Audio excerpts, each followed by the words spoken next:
Oh, you've got to be kidding me. Yeah. This is 476 Barbary, right? Yeah, I'm renting this place. No, I booked it a month ago. Are you sure you have the right place? Yeah. Who am I supposed to do? Why don't you come inside and we'll call these idiots.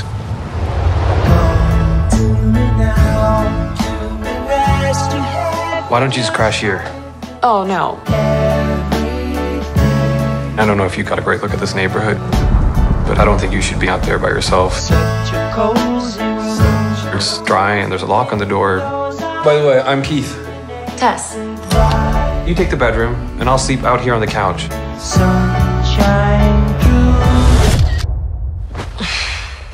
God.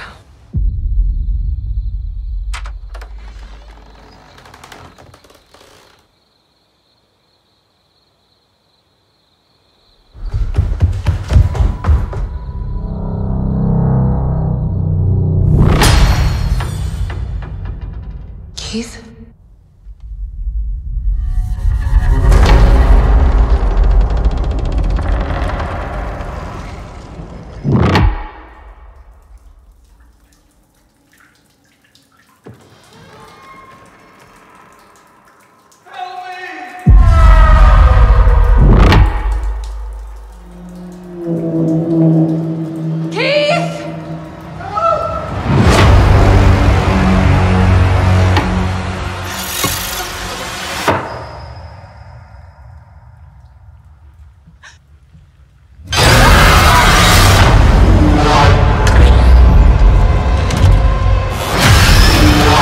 This process might seem overwhelming, but with a little practice, it can soon become a pleasurable experience. This is perfectly natural. My name is Matthew Patrick Davis. You're listening to Monday Morning Critic. I feel like it's a professional broadcast. That may be the best intro I've ever had done. Nailed it. That was like perfect. That was perfect. I do want to say, I'm not going to get into it right away. I will say it's really nice to finally see you wearing a shirt. After Saturday morning, I was at the movie theater. I'm like, that's as good as I got, Matthew. I think it goes downhill from here. That's as. But aren't you disappointed though that I'm wearing a shirt? I got to tell you, I have so many rave reviews about this movie, but I'll get there in a second. You know, I'm looking at your career. I mean, let's just put the acting stuff aside. Successful YouTuber I have 3 of them, who's a dog guy.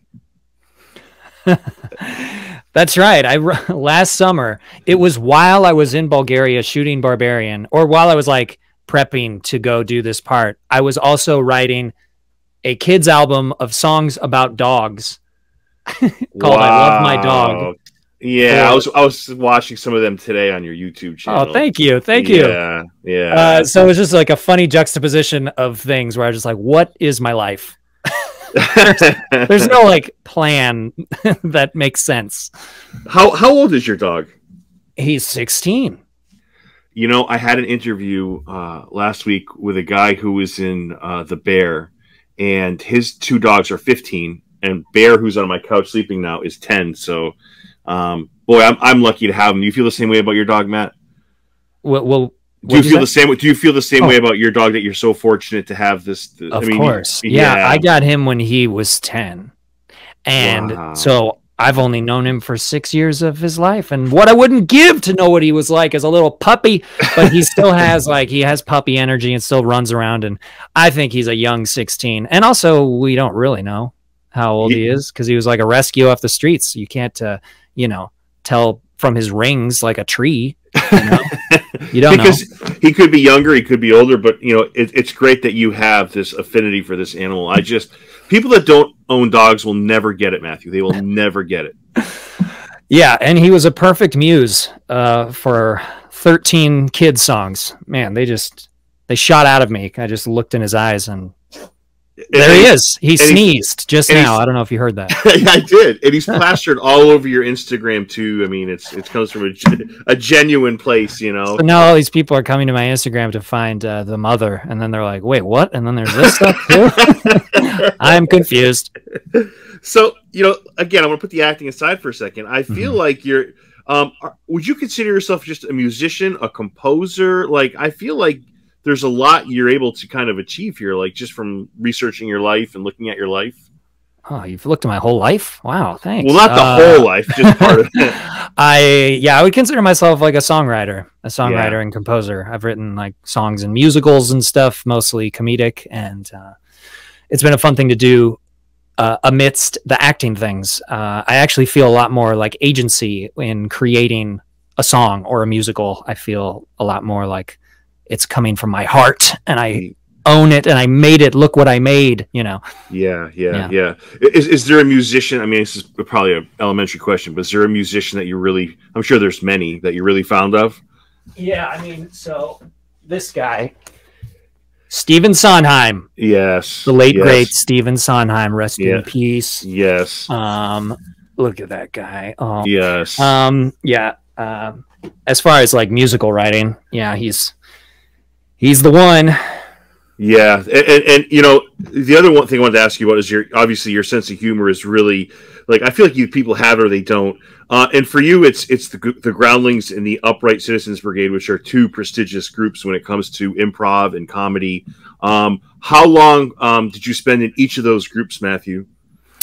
Well, yeah, I wouldn't even mention the Groundlings. I took one class there like a million years ago. Gotcha. Okay. That was even before I moved to LA. So I was driving from San Diego with my brother. We would drive 3 hours to go to like a Groundlings class, and then we would drive home. Anyways, but I've more been involved at the UCB, and just kind of got in. Like they're primarily an improv theater, and I have never done improv there. I've just done weird musicals and musical things. So I kind of got in this weird side door there. And then only eventually ended up taking one improv class just because I was like, I should take this. But I had already put up like one-man musicals and stuff like that. So what did you learn there? I mean, I'm sure there was a lot you could have learned, but I almost feel like your songwriting has improv to it, right? I mean, it's not like right away. It's not like quick, but it's still the same type of thing. You're writing of music and acting, right? There's a similarity there. Yeah, although I mean, anything that like I've posted on my YouTube or Instagram has been pre-written, and the musicals I've done are like pre-written and sometimes painstakingly detailedly so. I really admire people that can just like pull out wonderful rhymes out of their butt and just like on the fly. Like Zach Reno and Jess McKenna of the Off Book podcast. Like I've worked with them and stuff, but like they do something that I feel like I could never do. But maybe I'm putting myself in a box. Maybe I'm limiting myself. Yeah. Sandler's good at that. I feel like using music and improv effectively. He's on a tour where he does that, and I feel he's just so gifted at that. He's more than just those jokes that everyone gives him, grief for, but he's a very talented person, I believe. Oh, for sure. Yeah. He's great. Yeah. How about your influences in acting, Matthew? Because clearly you are good at what you do. Who are the people or movies that have motivated you or put you in a position where, Well, I mean, like in high school and even in junior high, like I started to really key into like physical comedians, particularly tall and lanky physical comedians. So Jim Carrey, I mean, when Ace Ventura came out, it changed the way I move my face for a long time and maybe forever. Wow. Like I think I still kind of sometimes talk like that or make faces like that. Or like a young Jerry Lewis, like Martin and Lewis. I found these videos of that. Or Bill Irwin, who is this insane clown that has been on Broadway a bunch of times and created clown shows. These were people that showed me that I could use my tall, skinny body for perhaps comedic purposes. And then I realized who this guy Doug Jones is. And he's a tall, skinny person that uses his tall, skinny body for sometimes scary purposes. And so I was like, I would like to do that too. So it's kind of, you know, those two tracks. Yeah, and to for those listening, 6'8", right, Matt? Your height, yeah. So, and the other thing I wanted to say is that how Carey is so. I mean, he'll go down as one of the best comedians. I mean, just what he's able to do. You know, the places he comes from, and Tosh.0 for you, right? Is that where that started? Oh, me doing Jim Carrey? Yeah. I did that on Tosh.0, and then but before that, I did it on the Sarah Silverman program. Yeah. So 2 different Comedy Central shows where I've played Ace Ventura, and not even Jim Carrey, like specifically Ace Ventura. Ace Ventura, yeah. And you look just, I mean, the Instagram, you look just like him. Like, Thank you. It's not like the cosplayers who are like not even close to looking like who they want to be. Like you're a dead ringer for him. Yeah. When I first saw, there was a breakdown released for the Sarah Silverman program for that, and I was just like, I'm perfect for that. I've been doing that without being paid or asked to do it since high school. Can I do it, please? And then your dog's name is Morty, by the way, right? That's right. Yeah, You've done your research. I did not want to go on with this interview. I'm like, what is that goddamn dog's name? I know that name, and I'm like, I'm not gonna. Dog Morty, yes, Sir Mortimer Chomps in full. Yeah. I mean, what are your dog's names? Bear. Bear is right here. Lily is upstairs. Leia's upstairs, and Leia's a little bit. They're 2 Australian shepherds. Leia's a little bit of a poop eater. It's a little gross. Yeah, it's pretty filthy, but I don't know. She's a beautiful. Yeah, I probably could have held that one in, but I probably. Well, it made me think of before I was writing these kid songs for dogs, I wrote a song for my dog called "I Love My Dog," and then they put that on my YouTubes and my Instas. And then after that, a friend started hiring me to write songs for her dog, and then her other dog, and then her brother's dog, and then her sister's cat. And I was like, oh, is this like a side gig of writing pet songs, personalized pet songs for people? I could do that. That'd be a thing. And so you bringing that up reminds me of the song I wrote for her brother's dog that eats poop until she barfs. That's pretty close. Yeah, I get it. Yeah. And so it ended with the song led with like, and she's really cute, but she can be really gross too, but we'll get to that later. And then it ends with Coco eats poop until she barfs. She eats so much poop that she'll poop barf. And it turns into this like Irish round. It's almost like a cameo for dogs. You know how the cameo that people play celebrity. You're like the dog whisperer, but for cameo, you're the dog singer, right? I should start a cameo specifically for dog songs. Yeah. But your YouTube is legit. You got like 15,000 followers. Like it's like it's very serious. Like it's not like. Do you know why that is? I do not. It's only for one reason. It's unfortunately not for my witty songs and my amazing content of songs. It is for one video, and that is A Nightmare Before Christmas live video that I did where I am playing Jack Skellington, and I'm doing Jack's Lament from The Nightmare Before Christmas. That thing has gotten like 5 million and plus views. And so I really think that's the majority of the subscribers. And anytime I release a song, they're like either confused or disappointed.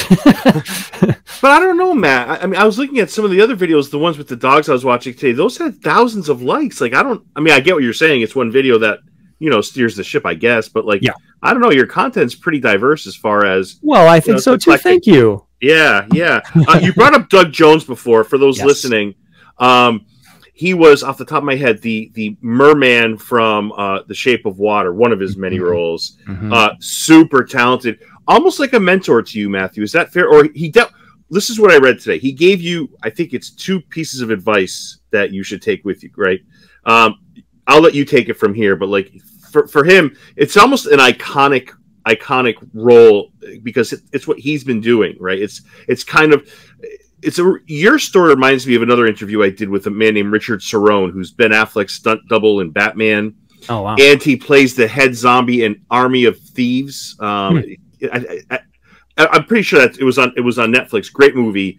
But like, what does Doug say to you? Because that's a very unique place you guys are coming from, right? It's such a hard. I got to believe it's a hard role. We'll get into why I think, but just whatever you wanted to say, Matthew, on that end. Yeah, I mean, he like is so, first of all, he's the nicest person ever and is so generous. And he and I happen to have the same manager. My manager represents mostly comedians, and that's how we signed with each other. But then I saw on his roster that he also represents Doug Jones. And I was like, by the way, I know who that is. I know that he, was the fish guy in Hellboy, and the eyeballs and the palms and the Pan's Labyrinth guy, and all the, and the goat person in Pan's Labyrinth, and, and the Silver Surfer, and just all these tall, skinny, awesome creatures, physical, like there's a through line between like me being attracted to physical comedians and then like physical performers like this.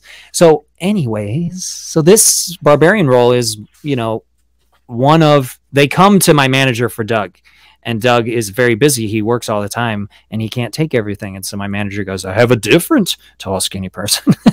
and then, yes. So when I booked this thing last spring of 2021, Doug kindly, we had a long Zoom call where I just got to like pepper him with questions. And yeah, the one most practical piece of advice I got was, I was just asking him about like, okay, so I have horrible vision. I wear contacts, and I'm probably going to be wearing creature contacts in this. Do you have bad vision? And he's like, I have 20/20 vision. I'm like, well, screw you, Doug. And he's like, but they put prescriptions into those lenses. They can do that, but you need to reach out now because that requires some head time.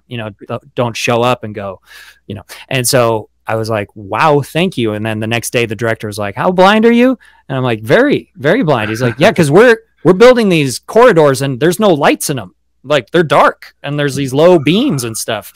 Is that gonna be a problem? I'm like, yeah, probably.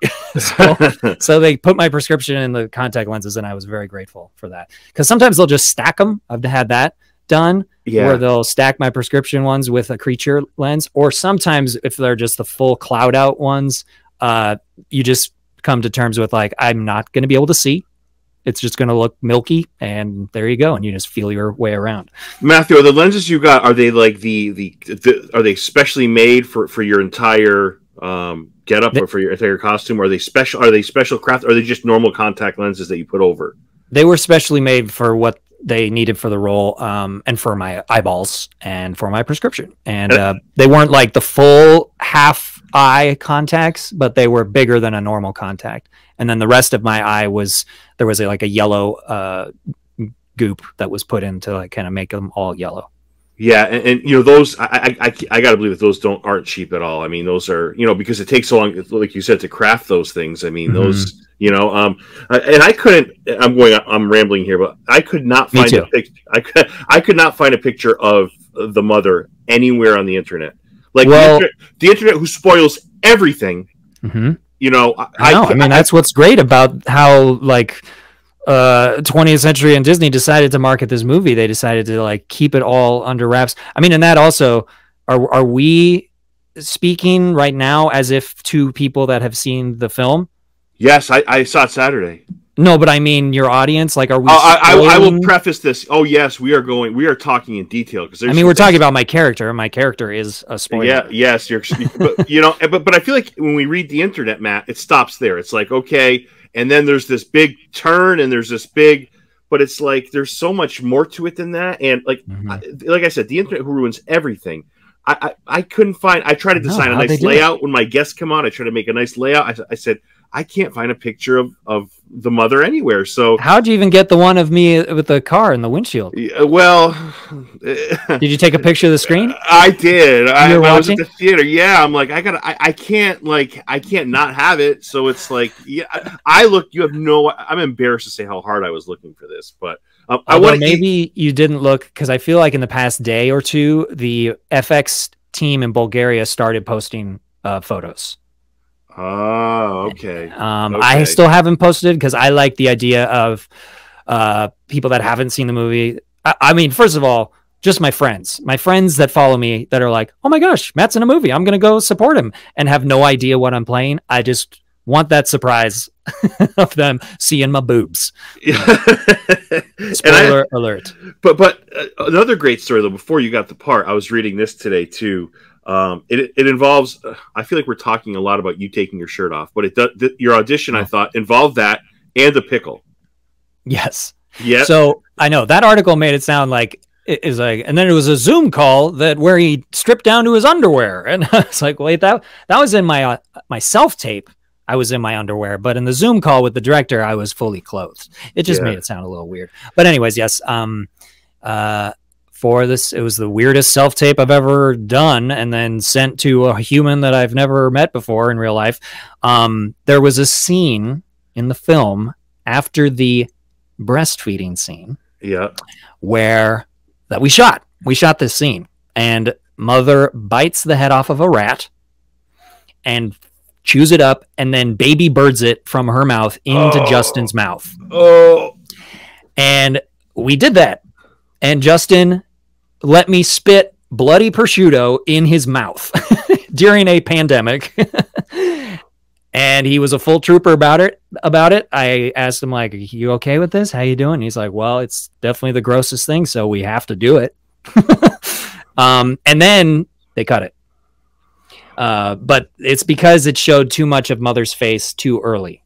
They thought, like, keep the, you know, the monster, quote unquote monster, like hidden more and more till the end if possible. So they cut that scene. But I love that idea. Oh, yeah. Baby birding it. Oh my God. She's just trying to feed her baby, you know? Yeah. So all that to say, to bring back to the initial question about the audition, was on the first Zoom with Zach Kreger, the writer director. He was like, can you put something on tape? Like, there's the biting a head off a rat scene, just like find a hot dog and just do that scene. And I was like, okay. And I was going to get a hot dog, but I had pickles in my fridge, and turns out that was the move, because it gives like a good crunch. And then it also just made me drool like the alien xenomorph. Like, nice. I started drooling all this pickle juice all over my office floor, this very room. I like laid out towels and like turned off all the lights and put on a weird side light, and then stripped down in my underwear and pretended that a pickle was a rat that I was decapitating with my mouth, as my dog Morty sat in his bed and just looked at me. Oh, Morty's there for the whole thing. The whole ride. Yeah. Morty's no joke. So how long before that takes place to when you find out you got the part? Yeah, it was like a couple of weeks. It was a couple of weeks. I kind of after that, my manager was like, oh, they released a breakdown for the role, so I guess it's not yours. I'm like, oh, okay, well, did that.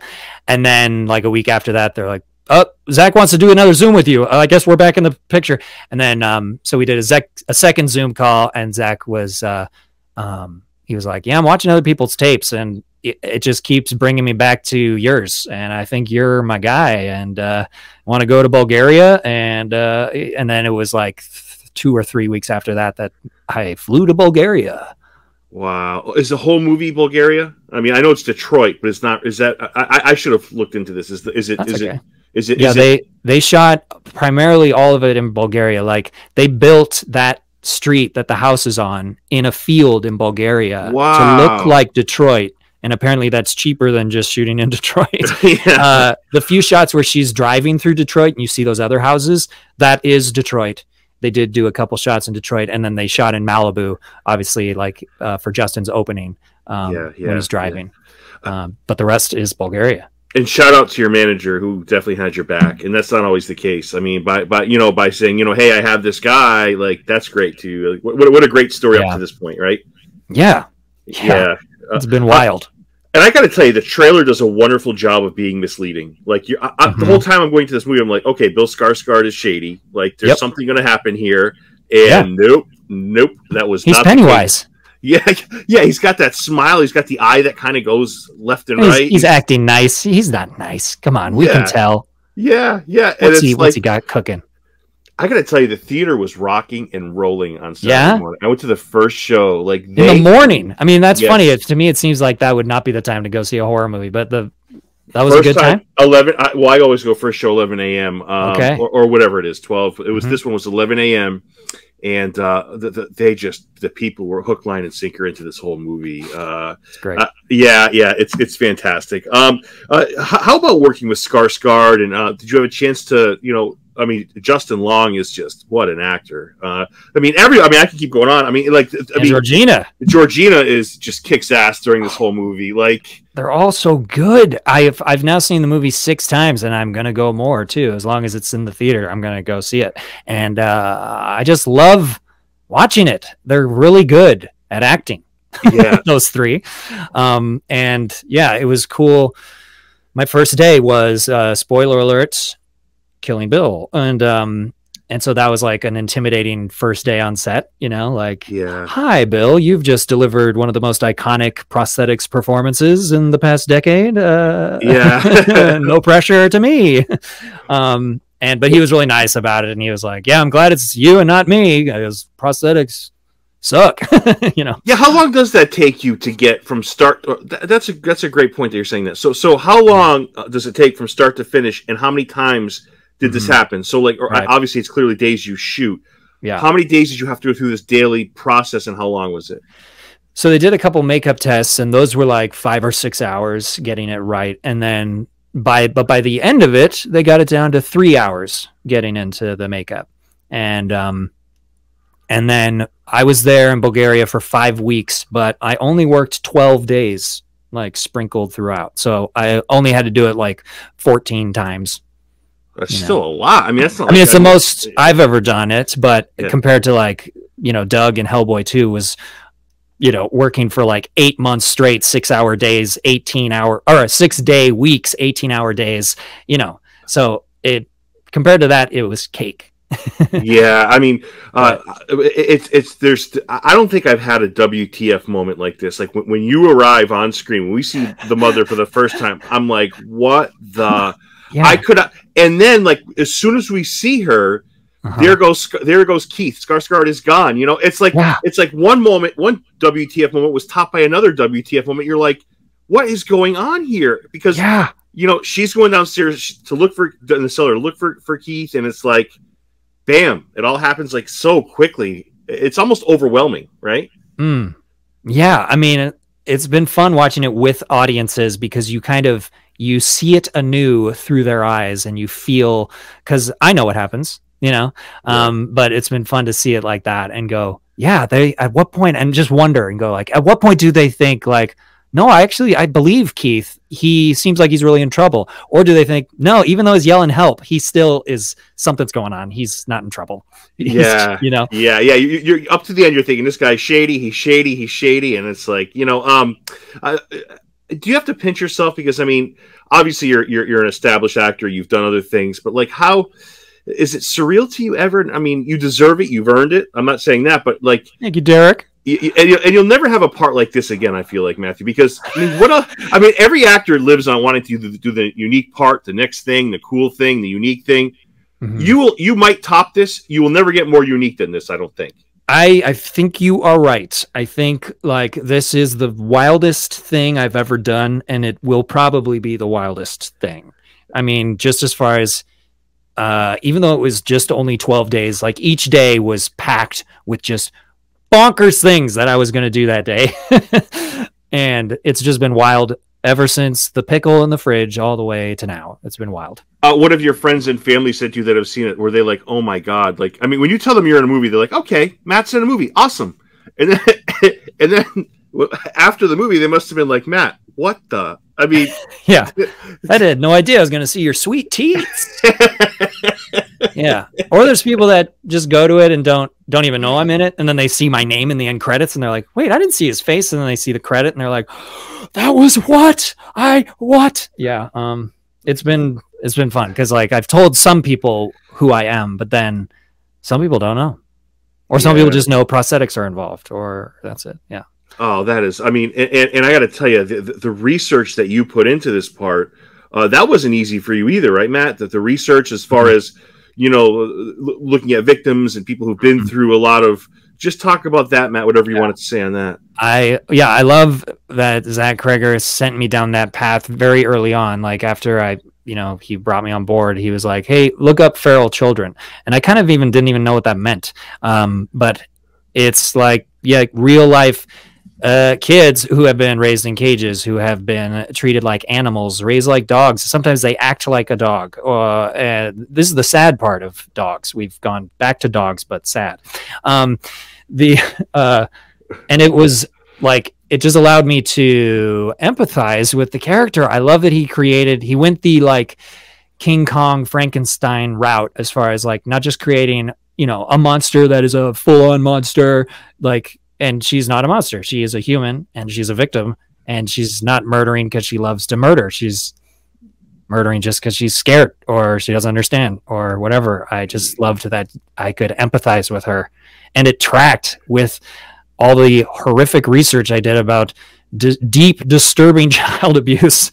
Like, like people that aren't spoken to in their formative ages will never learn to speak. Their brains will never develop. And so that just made the whole script make sense about her being a nonverbal character, or her only lines being ba ba ba, and that kind of stuff. So yeah, that's so smart of him and you. I mean, to do that. Then it's not just like me going rawr. Yeah. It's a very deep thing, and I have to say, I was going to ask you what it was like to breastfeed Justin, sure. but after the rat story, I feel like that's a secondary question at this point. Like, how was that scene? Is that hard to do? Is it awkward? What is? I mean, I'm on the outside. I'll never know what it's like to do what you do. I could never even dream of doing what you do, because you're great at what you do. How was that part? It was, it was what you would expect. It was wild. It was just wild, and I was so grateful that Justin is the nicest person ever. He's so nice, and I'm so grateful that he is not a diva, and that he was so game for everything. I mean, like, he was concerned about how I was doing. I was concerned about how he was doing. And we were both just like laughing a lot between takes. So it wasn't like we had to stay in character and create this serious mood. And which I think helped us get through it. Yeah. Is it when they say cut, is it tough to kind of get back in character again? Because it is such a unique character. I mean, an awesome and terrifying character, but when they say cut, is it easy for you just to say, okay, I'm back again? I mean, is it, what is that like, Matthew? I think it was easy to flip back and forth with like a little ramp up before we're about to go in again. Yeah. Because you're either like in a physically uncomfortable position, or you're doing something really weird and over the top, and like whether it's screaming at someone or pushing them into your prosthetic boob. Yeah. So you kind of welcome the chance for a break, and then all right, here we go again. All right, then you get back into it. It's fun. Yeah. And I have to say, I'm not a milk drinker, but like I do drink almond milk and oat milk. That's all gone now. I dumped that. We're set for a while. I'm set for a while. Cereal? No, we're good for a while. I'm good. I did want to make a quick note. This movie might have the worst police officers in the history of movie police officers. Like, I know, right? No, I don't want to listen to anything you're saying. We're driving away. See you later. No, but you understand. I've been abducted. Nope, we're out of here. Bye. That's right. Some of the worst in history. Doesn't reflect well upon the Detroit PD. Yeah, and the ironic part is, you mentioned mother speaking. She's like, at the end of the movie, I'm like, I like her now. What the hell? Like, just when she's about, and this is, I guess this has been spoiler all the way, but it's all spoilers. Yeah, please don't listen to this if you haven't seen the movie. I will set it up with a spoiler alert, but I will say that she is, and for what she is, she's a victim. She's somebody who's been abused, and she's somebody that truly has been through the ringer. I mean, there are 2 or 3 characters much worse.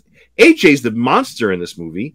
Justin Long is the monster in this movie, right? I mean, for a variety of your old dad. Yeah. I mean, and Grandpa. What is? I mean, by the end of the movie, I think people kind of felt that way too. I think people were.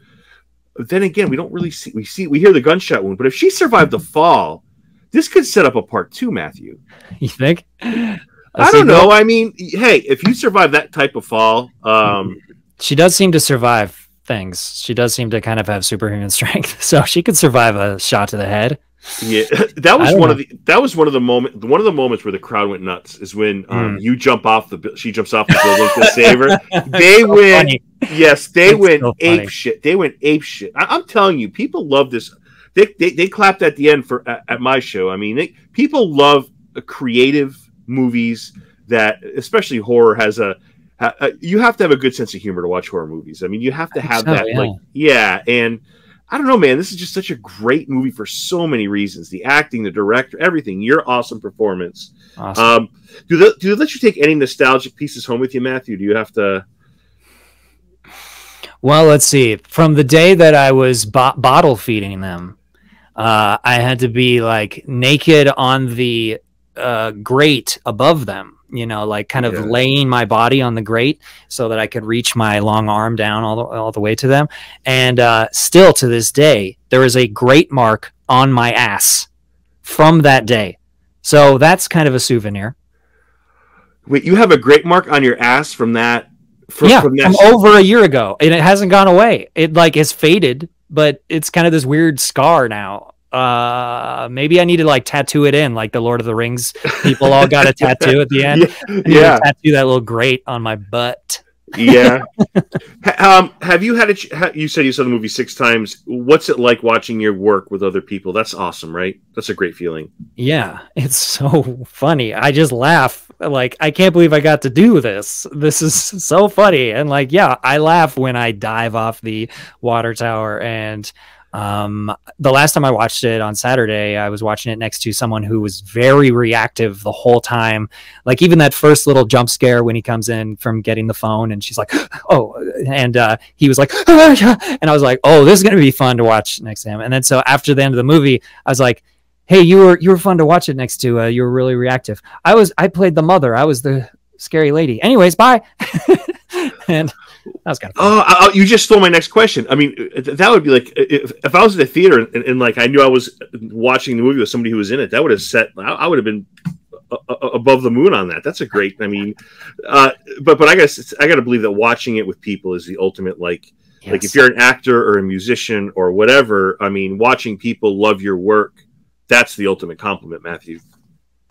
Yeah, and I'm so grateful that I get this experience of in the actual theaters when that is happening less and less. You know, it's very easy for a movie of this budget level to have been like thrown quickly on Hulu. You know, so I'm so glad it wasn't. I'm so glad it wasn't because it's part of that. I think the experience of being loud and reacting with people is such a part of the movie. As opposed to sitting on your couch while you're half watching it, looking at your phone. I mean, this is a movie you have to watch with other people. That's what makes it, like, to me, I mean, there was one a-hole I had moved my seat that seemed to think because he bought a ticket, he could talk through the whole movie. So of all my pet peeves, that is one way he was just talking about not the movie. No, he's like every scene that went by, he would predict what was going to happen. It's like, okay, enough. Like, okay. You know, it's like your ticket price doesn't involve ruining the movie for me. So I went down a couple other rows and we're good from there. But although I did like this last one too, after the bar scene, you know, when AJ kind of describes to his friend story. Yeah, you kind of see like, oh no, he did do it. And like, after that, someone next to me was like, oh well, he's gonna get it. You know, like, oh okay, you know he's gonna die. So. And what an epic death that is. I mean, it's pretty much, you know, I mean, is that something you get to actually do? Or I mean, yeah, those were my fingers. That's awesome. And pulling apart is obviously, Justin maybe stitched them back up again, but that's an awesome, people love that entire, I feel like that entire genre. You know, and what I wondered, I've never asked Zach this or Justin, is that a legit callback to Jeepers Creepers? Oh, that's a good point. Justin losing his eyes. Yeah, that's what I thought when when that first happened. I'm gonna be like, Justin loses his eyes in every horror movie. I know. Yeah, what's about what is that about? That's in his contracts. Yeah, I got to get my eyes poked out. Yeah, that's a really good point. Is it a lot tougher, Matthew, acting with this type of costume on versus, you know, just being yourself or being in another role? Did you feel like it was the task was more monumental, or was it?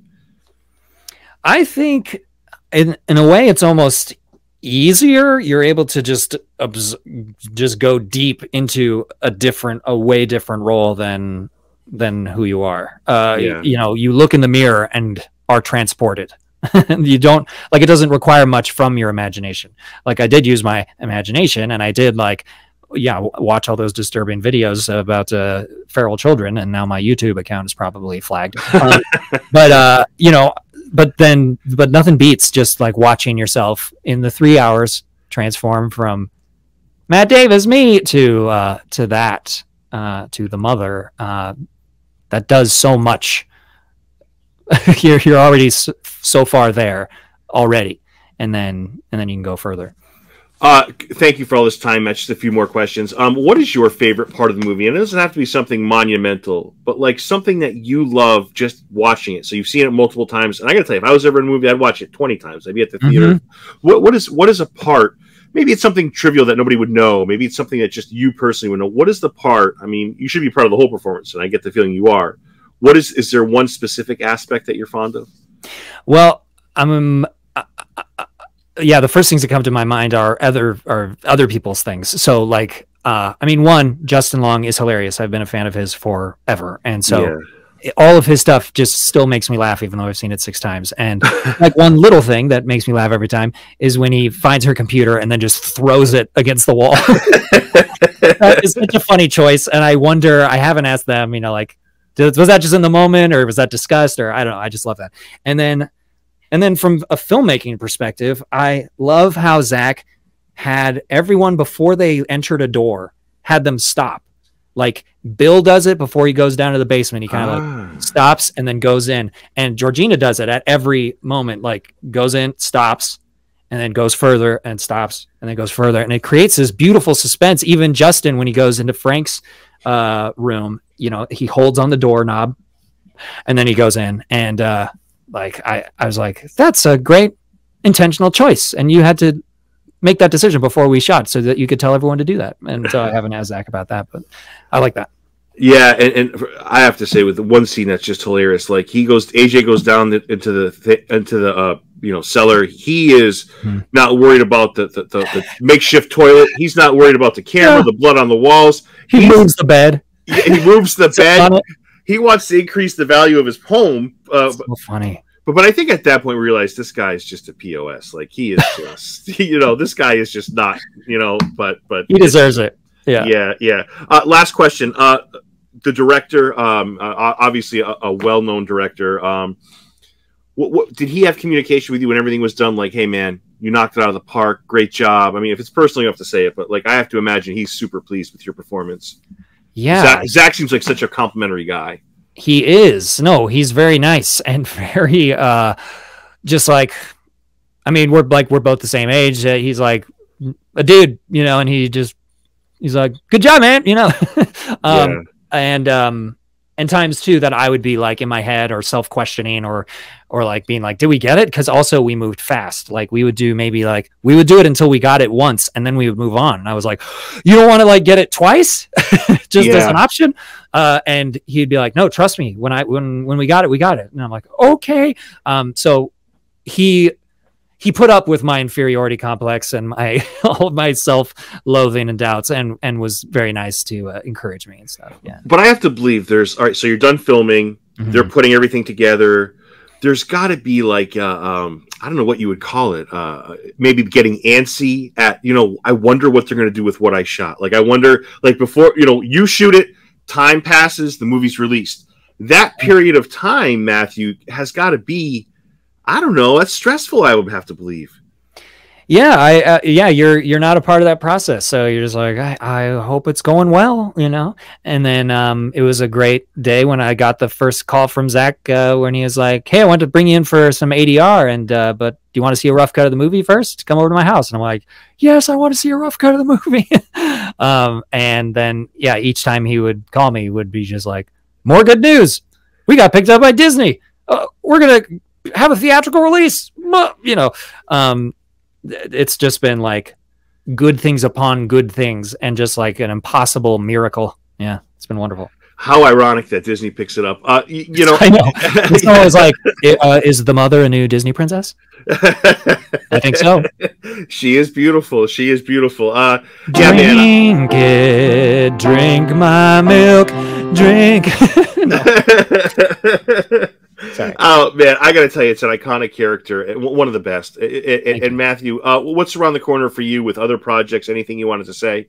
I mean, I just started rehearsal of a new musical playing Abraham Lincoln. So I'm going to be a singing Abraham Lincoln, from the mother to Abraham Lincoln. It all makes sense. And then also I co-wrote some songs with Rob Cantor for the upcoming season of The Ghost and Molly McGee, which is a show on the Disney Channel, which is a very funny show for kids and adults. It makes me laugh as a man. And season 2 will be coming out in 2023. And I will have songs that I've co-written in that season. Oh, how awesome is that? And the fact that you're going from the mother to Abraham Lincoln might be the biggest. I don't think any actor in history of cinema can say they've gone through a bigger gap than that. I mean, that is huge. Even Daniel Day, he did Lincoln, but did he do Mother before that? I don't think so. David Day Lewis. Yeah, man, this is an awesome movie. For those who haven't seen it yet, well, hopefully I hope you haven't listened because you've ruined it for yourself. But for those who have seen it, a couple friends of mine have gone. They absolutely loved it and scared the shit out of me. But I loved every second of it. This is a movie definitely I would rewatch. Yeah, man, so grateful to have you on the show, and I hope you come back sometime, Matthew. It would be my pleasure. Thank you, Derek. You're a good dude, Matthew. Thank you so much for all this time. All right. Take care of yourself.